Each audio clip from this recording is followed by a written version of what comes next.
All right, special guest, B team, we're back. We got good time, good old Devontae Cross, Lehigh Valley product package player, now plays for the Calgary Stampeders. Yep. Yep, yep. Yes, sir. So Devontae, thanks for coming on, man. This is it was a surprise, man. I was excited once we saw those messages. We were pretty excited to have you on. Yeah, man. I ain't got no problem getting on, talking, chatting with the guys. Yeah. So now let me ask you. So what we're gonna do? We're gonna kind of start through high school, and then we'll work your way through your career, like your journey throughout, All right. like Virginia, and then we'll go NFL, and then where you're at now. So high school. I have some stats here by Muller. 2015, you were the PA Player of the Year. Is that correct? That's correct. How'd that feel? Uh, it was cool, It wasn't anything crazy to me because I was still sad I lost the state championship. I So heard. the team you played, was it Archbishop Wood or it was a Pittsburgh team, correct? Yeah, Pittsburgh Central Catholic. Central Catholic, and I believe DeMar was on that team, DeMar Hamlin, Yeah, yeah. There was a and bunch that's of and that's where that viral video went when he cracked someone. I don't know who it is. God yeah. bless him, but he Yeah, got lit man. up. Yeah, man. Yeah, my boy Rick. I see he was coming across on a drag route. I ain't see DeMar, obviously. Yeah, I mean, you probably once you saw him coming, you're like, oh no. Yeah, I knew what was gonna happen at that point. Yeah, that was the last play of the game for him. We're good. He wasn't too mad about it. He's good. Listen, he's good now. That's all that matters. But Yeah, we exactly. have some Brains stat. intact. We got some stats here too. So you went, Devontae, you went 201 for 345 pass to attempts, 58%. Dude, that's pretty solid. Almost for 3,000 yards, 26 tutties, and then for running wise, 216 carries, about 1,400 yards, 19 tutties. That's insane. That's insane, bro. Yeah, the crazy part about that is the first four games of my senior year, I played either the first quarter or just the first half. That's crazy because these could have been basically tripled or quadrupled. I agree because we play some bad teams. Like we play like Pocono Mountain West or East, played Deerhoof, Northampton. Yeah, I didn't play very long. Yeah, but that's smart. Yeah, it's Yeah. always the Pocono teams. Like it's crazy though because like you played Pocono Mountain West too in basketball, and like they were dirty. Like every time we played them for Liberty, they were super nice. Like they Yeah, they always were had good. some athletes, quick kids can shoot, super athletic. But Pocono Mountain East was just like I think their best sport was the chess team. I'm not even capping. Like the chess team was Really, the best. But Cheshire? They have the those chess guys? team, Testing. yes, bro. Yeah. Sheesh, I ain't right. None of my business. Yeah. But so trying to think now. So yeah, so Parkland, obviously. Who were some coaches that really kind of latched onto you and that you kind of relied on and kind of helped you throughout this journey? So are we talking football or basketball? I would say football. Okay, so football, man, obviously head coach Jim Morgans. Man, I owe that guy everything really when it came to playing football because I actually wanted to quit my sophomore year. I didn't want to play anymore, but he was just I remember this to this day. He told me, look, like, yeah, I know you love basketball, you're a good basketball player, but you're a hell of a football player too. And I really don't think you should close this door, man. You should have all doors available. And yeah, you have a great opportunity not only to play in college, but to play at the next level too. And, as a 16-year-old kid, you're kind of just like, all right, whatever. But hey, he was right, huh? Yeah, man. It's it's crazy too. It's like all those little small conversations. So like when you're 16 years old, dude, you want to like obviously play sports, like you want to have fun and stuff, but you don't really think about it until like you have those conversations. Like, listen, you could make it to the next level if you put in the time. And like I feel like something just like clicks. Like, did something happen like that where you're like, you know what? Like he's right. For me, it was more like I understood what he was saying by keeping my options open. Mhm. Because like I was really hell bent on not playing football anymore. I was like, I'm done, man. Like not because I didn't love it or anything, it's just because I love basketball. Like I really, really enjoyed it. I had offers in basketball too. That's what I wanted to play in college. So I was like, why am I still playing football? I want to play basketball. But when he really laid it out there and just keeping my options open, I understood that. I came back, I played, obviously, and yeah, it worked out. Yeah. Yeah. So you went I mean, taking that into Virginia, I know that your freshman year might not have gone the way you wanted to, but those the next 3 or 4 changing positions. I mean, Yeah. what was going through your mind when between that freshman to sophomore year when you kind of switched? And I think your sophomore year you might have played 2 or 3 different ones. Honestly, so my freshman year, I come in as a quarterback. Yeah. I'm redshirted. We have Kurt Benkert who played in Green Bay for a little bit. So I was behind some good guys, so I understood the red shirt process. But I'm not gonna lie, it was hard. Like you go from playing, reading off those stats. I never not started. I never not played in the game. So this is the first time like I'm sitting there like, and our coach, he didn't even let us get a jersey. So you couldn't even be on the sideline. So I'm sitting in the stands with the casual fans watching my team play football. Like that hurt. Mhm. So rolling into the next year, man, changing all those positions that year, I was just excited to be on the field. I was just happy to play. I'm not in the stands. I got the number I want. So, I was cool. Like, yeah, it was just, hey, I'm out there playing. It's cool. I get to see myself on TV. People know your name. They see your name. It was sweet. No, absolutely.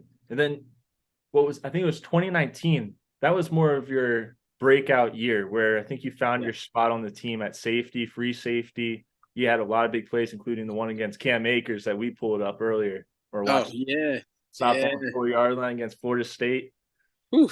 Yeah, man, that was a journey to get there though. Cause so I played quarterback, receiver, corner, and safety 2017 and 18.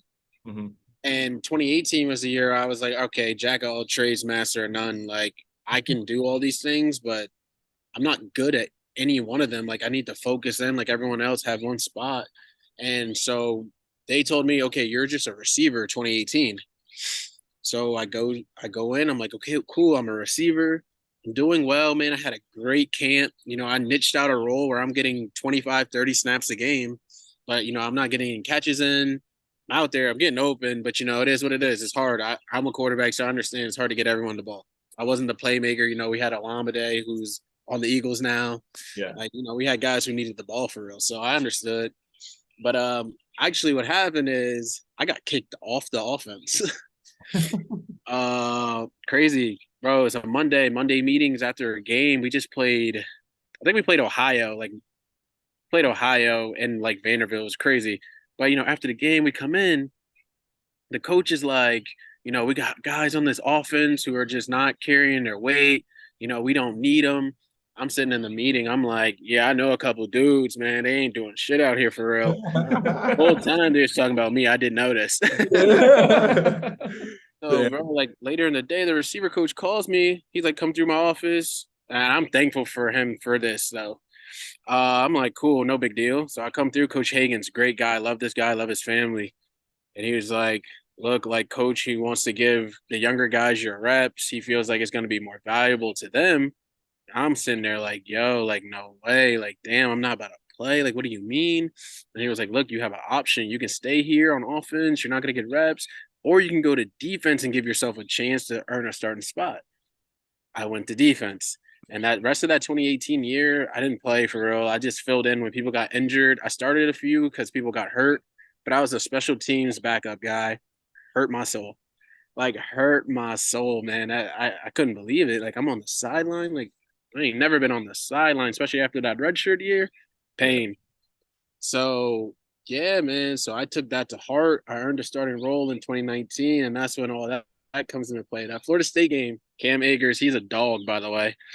Yeah, that was a crazy play. Honestly, hey man, I just took a chance. I dove, hope for the best. Bryce Hall really took the brunt of the hit.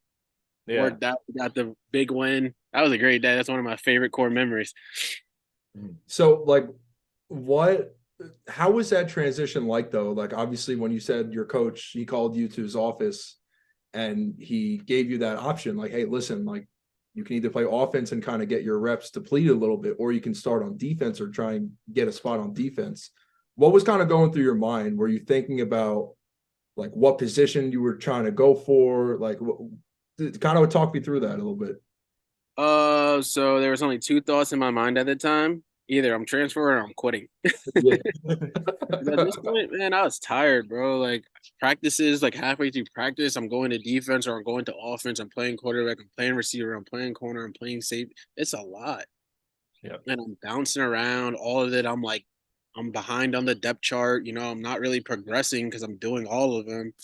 So when I got that, when they told me that, man, I'm like, man, I'm done here at least. Like I need to transfer, go somewhere else, give myself a fresh start.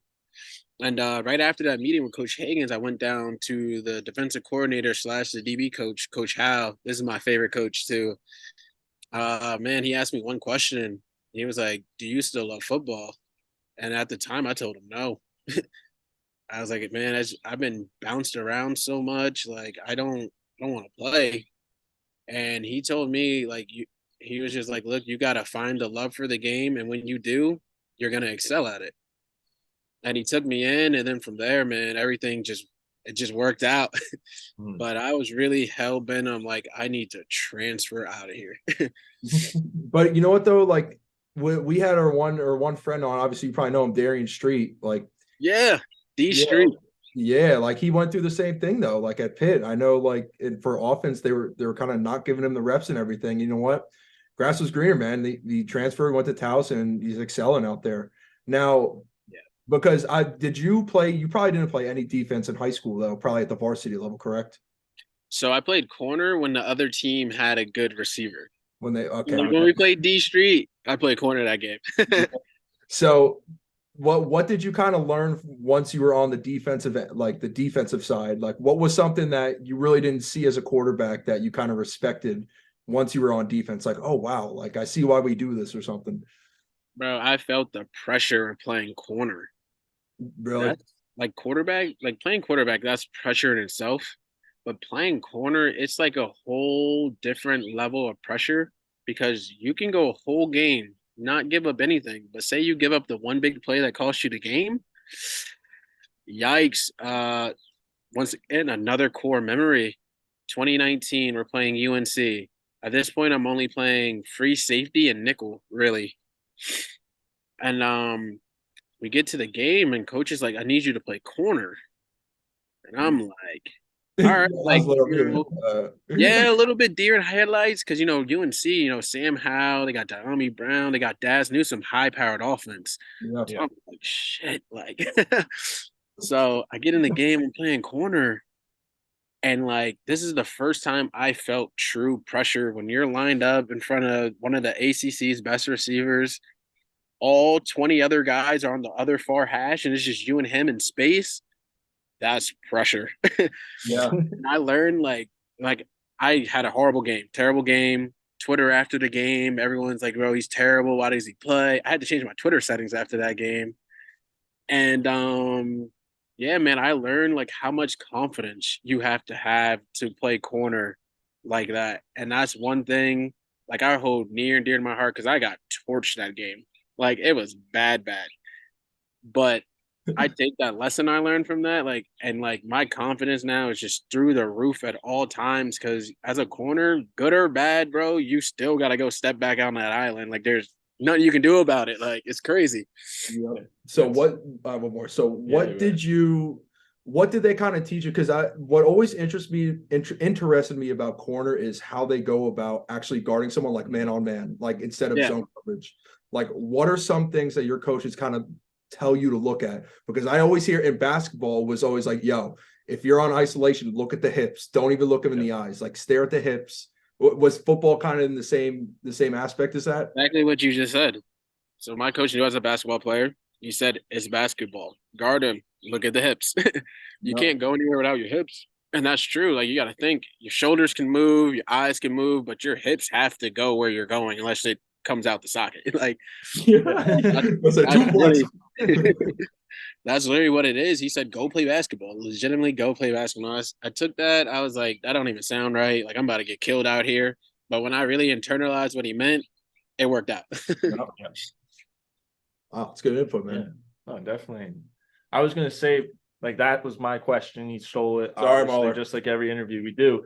But no, your story is actually like something a lot of college kids should look at now with this whole transfer portal. because you're a good example of what you can do if you stay and actually like give 100% to try and fix your situation. Like it's a really good story to look at.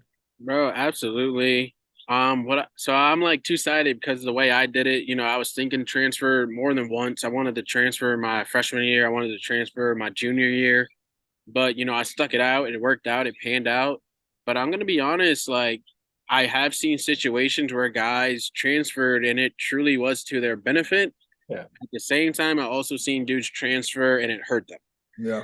So it's really tricky. You have to decide what's best for you. If someone asks me, should I transfer or not?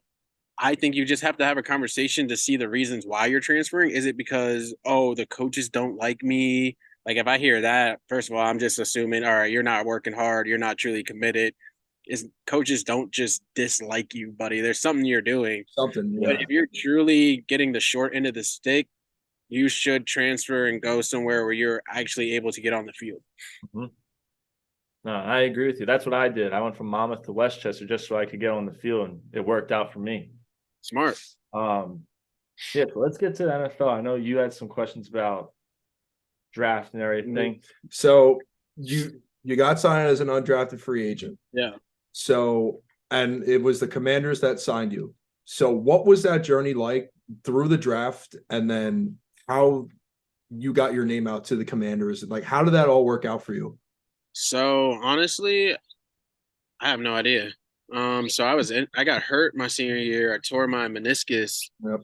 And I was upset, man. That was a tough time in life. Like senior year, I'm not gonna be able to do pro day, show my athleticism, everything. So I was like, man, I might be done. Like I was really like fearful that I may never play the game again. Because opportunities, they don't just hand them out, man. Like you got to earn those. Like, and they pick specific guys. So through the draft process, man, I'm just focused on my rehab. I went to a Senior Bowl game. It wasn't the one I wanted to go to, but still, it was to my benefit. That process was crazy because, like, the coaches come in. Like, there was like a block. It was like a 10-hour block where coaches were coming in, like scouts were coming in and talking to guys. And the first day of it, of the 10-hour block where scouts were allowed to talk, nobody called me. No one interviewed me. So I'm like, oh my gosh, I'm finished. Like, this is it. Second day, I had like 6 interviews. So now my spirits are back up. I'm like, yo, I got a chance. Like, and then throughout the process, as it went on leading up to the draft, the team that was really on me the heaviest was the Jets. The Jets wanted me to play outside backer. I was like, cool, I don't care, man. I'm just happy to have an opportunity. The day before the draft, the Jets called me, the defensive coach. He calls me. He's like, look, like we have some late round picks. We want to take you there. So I'm like, yo, like, no way I'm going to get drafted. Like, sweet. This is working out. It's not as bad as I thought. Bro, I'm telling you, after the first round, the Jets traded away all their late round picks. God. And I'm a Jets fan. I'm sorry. I'm sorry, bro. And I'll tell you what, though, the GM back in the day, it was probably Mike McCagnon. The dude's an ass. No, man, it worked out for you guys because y'all got Sauce, Garrett Wilson, and Jermaine Johnson all in the first. Yeah, you know what? I guess so, man. That was a rough time. As it like our producer here too, Gassy, we're Jets fans, and it was like rock bottom, dude. That was awful. But no, you guys went crazy with that draft. yeah, well, once we got Joe Douglas, man, it was different. But yeah. So how do you feel about the Jets towards that now? Like, you continue with that. I didn't mean to cut you off. And I was sick to my stomach. Yeah. That was my only chance to get drafted. No other team was speaking in terms of, oh, we're gonna draft you. So I'm like, dang, like I have no idea. For Washington, they invited me to their local pro day, even though they didn't host any like field events. But we had meetings and everything, and I did really well in their meetings. I scored well on the test. So after the draft, like literally like a minute or two after it, my agent called and he was like, Washington wants to sign you. So we jumped on it, man. Like they invited us out already. They right after the draft, they're already ready to sign us. Like, let's go, man. Like, let's get there. I'm ready. I'm excited. Man, I was super excited just to have the opportunity. But that didn't even work out well. Yeah, that one hurts, man. I'm not gonna lie. Like the Washington experience, because I go to rookie minicamp, I'm jacked up, I'm excited. I process everything I'm learning really well. I'm playing well on the field. You know, I go through rookie minicamp, played extremely well. I'm excited about it. I'm happy about it. And then, you know, we had a month break before OTA started. So we have like little Zoom meetings every couple of days. You know, like literally like one day, like 10 minutes before a Zoom meeting, the GM called me. He's like, we appreciate your effort. You know, we gotta let you go. We want to bring in another guy. I'm like, damn. Like just like that. Like I'm already like I'm done. Like I'm doing well. I'm like I didn't do anything wrong. Like, damn, I'm cut.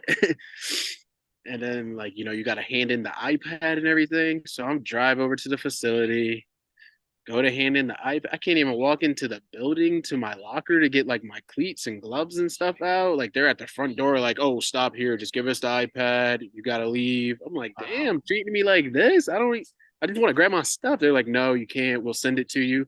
Never did. Like, Oh, that's like, crazy. bro, treated me like I was like, I don't know. And Snyder, Yeah. epitome asshole. Yeah. Yeah, bro. I ain't gonna lie. That one sat with me for a while because I was like, damn, like why they treat me like that? I can't even get my stuff. Like that was a sad drive home, man. Like, damn. Save them some work. Go clean out the locker yourself. Like, That's crazy. damn. Can't even get my cleats, man. I had my cleats in there. I love them cleats. Like those are my special cleats. I feel No, the they same really way. were. When I left Red Bull, I left my cleats were there because I got sent home after a game. Yeah. And they're like, oh yeah, we'll send them to you. Never got them back. They were like Never. my custom cleats I made for when I went there. Never saw them again. Bro, yeah, man, that one hurt, man. That sits with me still, man. Like, damn, the way they treat you, man, like they don't care. Like that's what people. I talk about this all the time with my guys because I had a lot of friends in the league who are bottom of the roster guys, you know, fighting to keep their spot on the daily. Bro, if you're not one of those top 5, 10-ish dudes, they do not care about you. Like you're gone like that. Like you're replaceable. You're whatever to them. And like, you know, that's when that moment sank in for me. Like, yo, you don't matter. Yeah, it's like the business aspect of it too, because when you play the game at such a young age, you don't think about that. Nobody does. And then when you finally get there, it's like wow. And the thing is too, like when you were going through OTAs and like rookie mini camp, were there any thoughts in your mind about like, oh my God, I'm gonna get cut? Like, yo, I need to do this. Probably not a single one. Man, I'm like, I'm balling right now. Yep. I only gave up one catch. Like I went to Washington as a corner. I gave up one catch and like a 20-yard comeback. I was like, whatever. Like I'm playing really good. I'm playing fast, man. I know the defense. I know the calls. I'm like, I'm good, man. Like I'm gonna work my way through the summer, get to camp, and give myself a real opportunity to make the 53. Never got that far. Just gone in an instance. It's over with. Like no one cares. Life goes on, man. That was different. So how did you, like you said on that drive home after going to Washington, Yeah. how did you kind of bounce back from that? Like what kind of like struck you at that point? Where like what were you thinking? No, man, honestly, at first, like that first week, I was just truly sad. Like I kind of just sat at home, man, just thinking like, dang, like what am I gonna do now? Like, am I gonna get another opportunity? I have no idea where that opportunity is gonna come from. And like as time passed, man, I just convinced myself, look, we're just gonna work out on the daily, keep myself in shape because you never know. My agent's telling me, you know, you can get signed today, tomorrow, the next day, like, but you have to be prepared. Mm-hmm. Yep.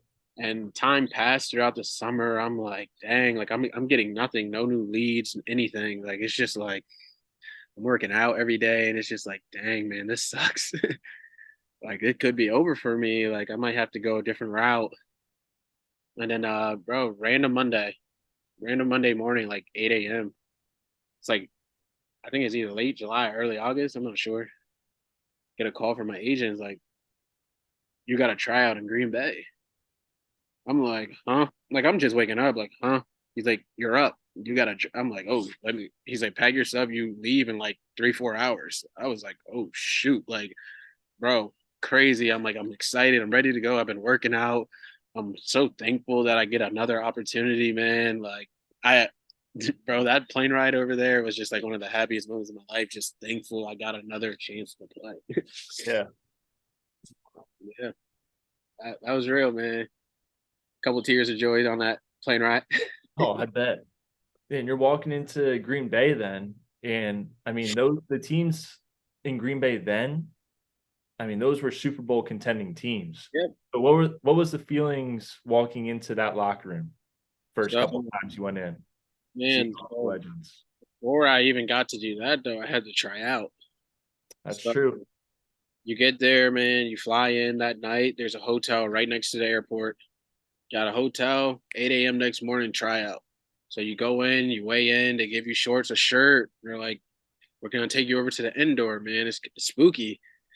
There's three other guys with me too. So all four of us are trying out. So they're like, warm up. Y'all got 20 minutes to warm up. Then we're starting. We got 5, 10, 5. We got broad jump. And then you got your measurables. And then after that, we're going to do field drills. And I'm like, all right, cool. Then their whole front office walks in. So you got the head coach, GM, everybody's in there. And it's just they're just sitting there just watching Hawkeye in it. And you're just like, shit, like I gotta put on my best performance right now. Like that's pressure. I went out there, man. I had a stellar tryout. Didn't drop any balls, didn't miss. I felt smooth. I felt very confident that, hey, I got a chance to make this team. So, I finished the tryout. I get back, they're like, all right, guys, just sit in here. We'll let you know. They're like, well, they'll let us know around noontime because the team had practice because it was the middle of camp. Yeah. Like noon hits. And I'm like, yo, like I haven't heard anything. Like you see like one guy leaves. They're like, oh yeah, we got your flight home. I'm like, damn, am I on my way home? Then another guy leaves. Then it's just me left. But still no word that they're signing me or anything. So I'm like, shit, like, am I about to be on my way back home too? Like, I'm kind of scared. I ain't gonna lie. Of course. Agent calls me, is like, it's a cut day, so they're gonna wait to 5 to see who else hits the wire, see if they want to sign any other guy before they sign you. So I'm like, damn, I thought it was me against 3 people. Now it's me against whoever else is out there. Like the whole league. The whole league. Damn, like I'm like, man, I'm going back home. Like at this point, I'm kind of just like, this is over for me. That's about to get cut that are gonna bring in. He's been in the league for 5 years or something. Yeah.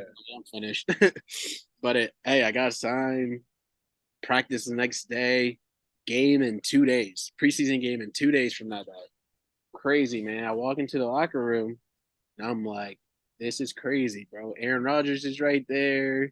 You're seeing some of the top like guys. You see Rashawn Gary out there. You're seeing these two. It's like, dude, I'm in here.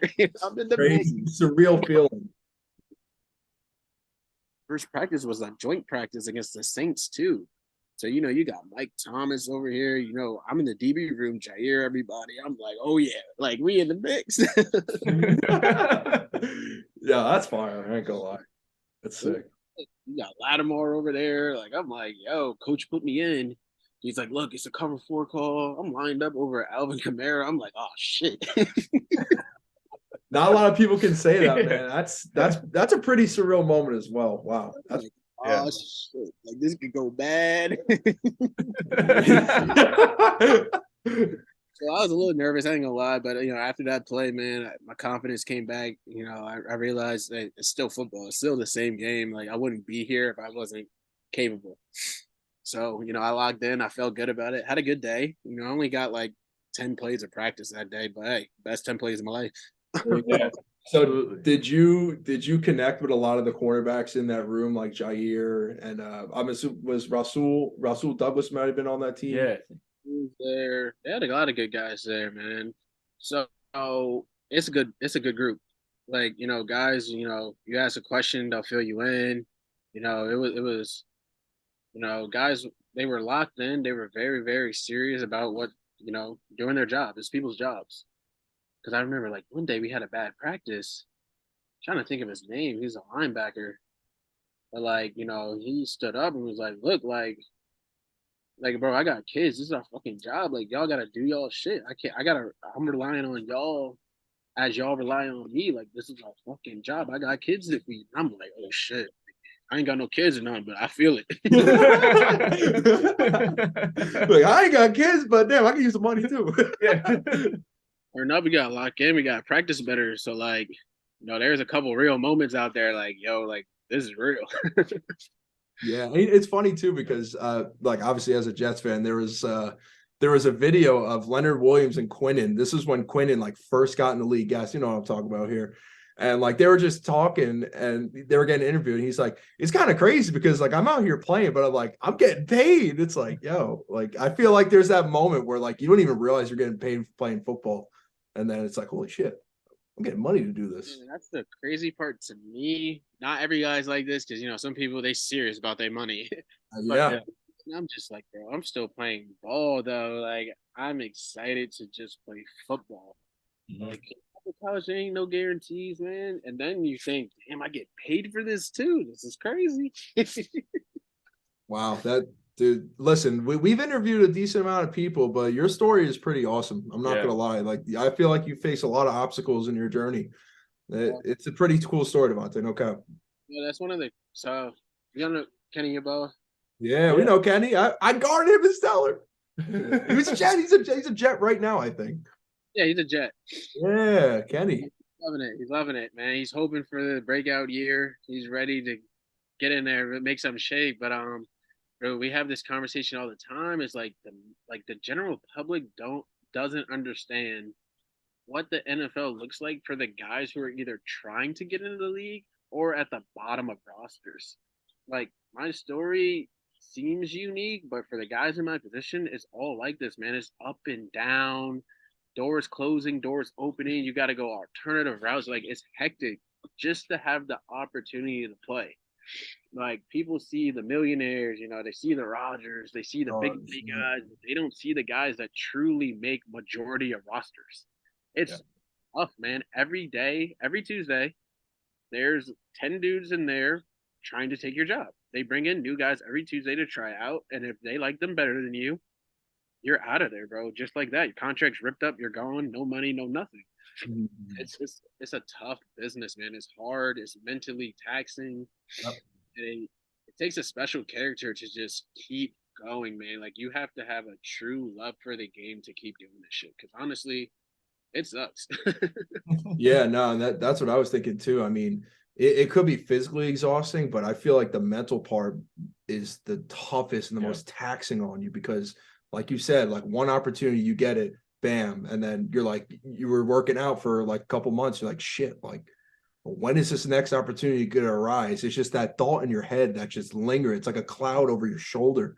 Like that, dude. That's what hurts the most. I feel like just waiting but just to overcome that, dude, that takes a strong person.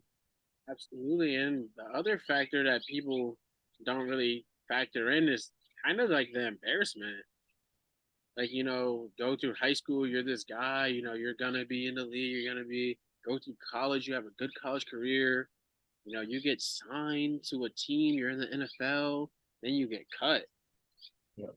And it's like, I was embarrassed partially, to be honest with you. Like, y'all probably the first people I'm telling that too. Like, bro, like, damn, like I was supposed to be this guy. Like, I'm in the league. I'm this. I'm that. Now I'm cut. I don't got no job. I'm not making any money. Like, I don't know what's gonna happen next. Like, I didn't even want to show my face for a little bit.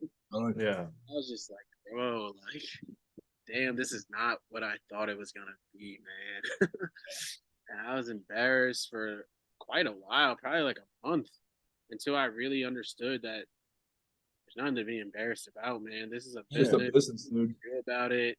You just have to keep working if this is what you truly want. Oh, absolutely. And the craziest thing is like you're sitting here telling us that you like felt that, and everyone that you're thinking you're embarrassed to like say this stuff to would kill to be in your shoes and like doing what you're doing. Yeah, and dude. It's like they're probably all like, no, that's like it's sick that you're even getting to do this.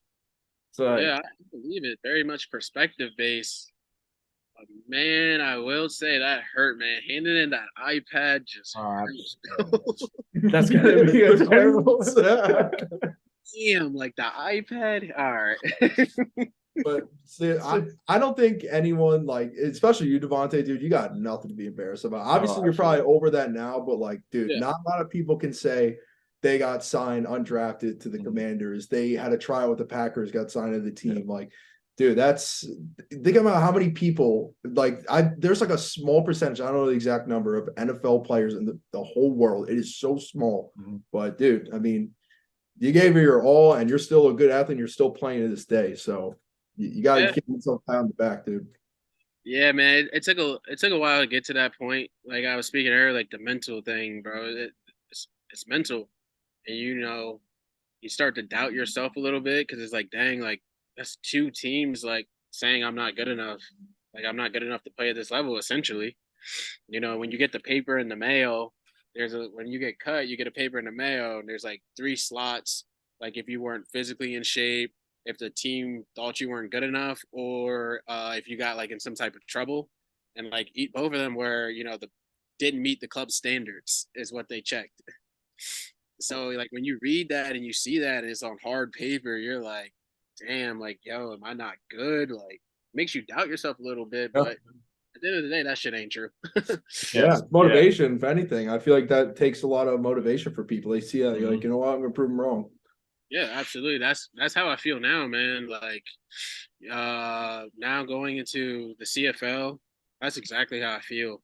Like I'm gonna show them exactly who I've been all these years. Like I'm good at this game. Like I have full confidence in myself and my abilities, and I'm gonna go put that out there on the field in the CFL. And I'm happy to do that, man. I'm proud to be in the CFL, man. I'm happy I still get to play, and I really, really cannot wait to get there. Oh, absolutely. And that game 1 is May 22nd. I'll be honest with you, I don't even know.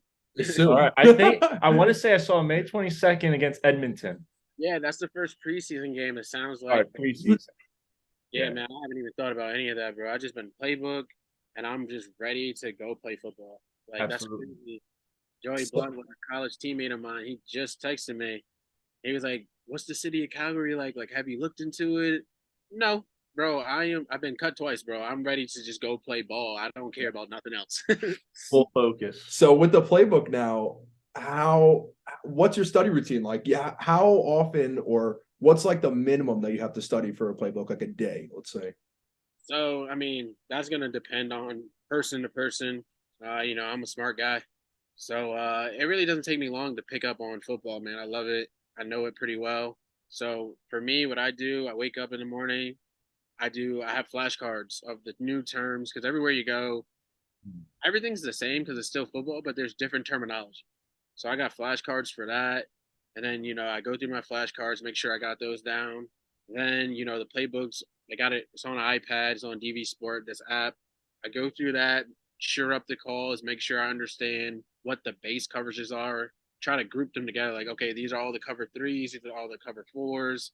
Try to put them in like a little grouping in your mind so you understand what the purpose of the call is. Yeah. Then I watch a game a day. So after all that, I watch a game. I don't just fly through it, man. I try to see what the formation is, what they're running, what are they trying to attack. Because it's a different game, it's different rules. There's different wrinkles to it, which if you don't pay attention, will throw you off. So that's what my routine's been these last couple of weeks.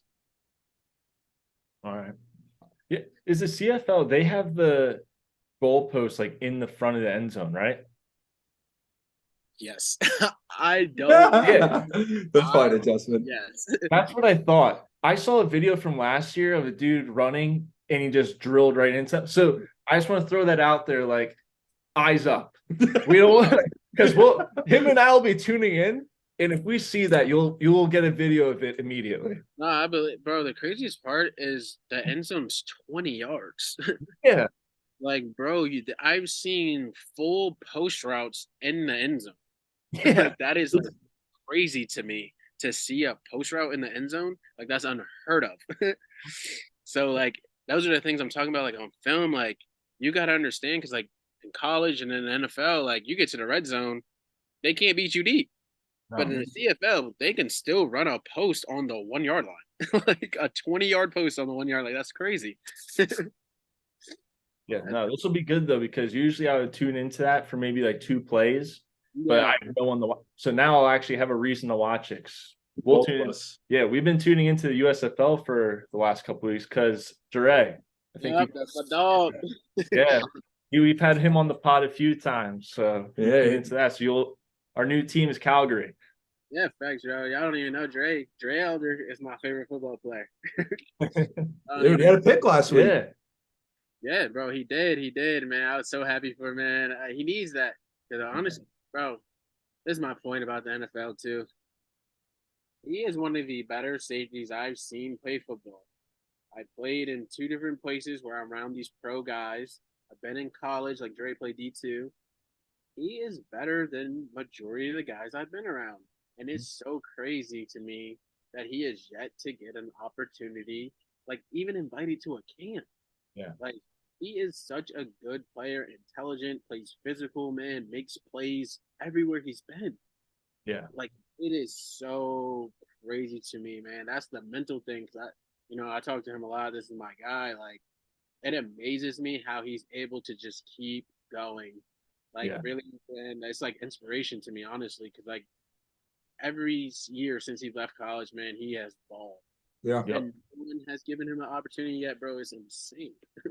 Yeah, man. Like just even like speaking to him too, like you guys I feel like have the same exact like mindsets and points. Like Dre's the same way. Like when we talk to him, I could just tell like he's just all about ball. Like he's ready, dude. Like he just like the Houston game. I know last year they lost him and he was like, yeah, like we're coming different this time. Like this is gonna be a chip on our shoulder type of game. And they won.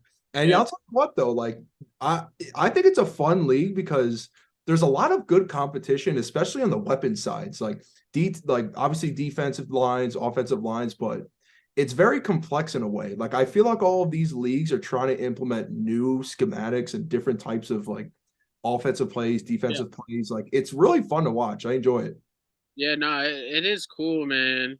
And like the talent level, like majority of those guys are all guys like me, basically, been in camps, been on teams and been cut, just trying to get back. And they are really good. Like they are really, really good players out there, man. Like, people just brush it off because, USFL is on Fox, like whatever, whatever. Yeah. That's a high level of football being played out there. Yeah. Yeah. These guys are good. Absolutely. I mean, we're seeing it week in and week out. We've had the XFL on for a while now. USFL starting up, and then we'll have the CFL starting in a few weeks. And every single week, I feel like we have a highlight play where it's like, this is like everyone's kind of like half tuned in, but we should all be tuned into this because this is just as good of a product as the NFL usually. It's football, man. Yeah. Like, it's just football again. It's great to watch.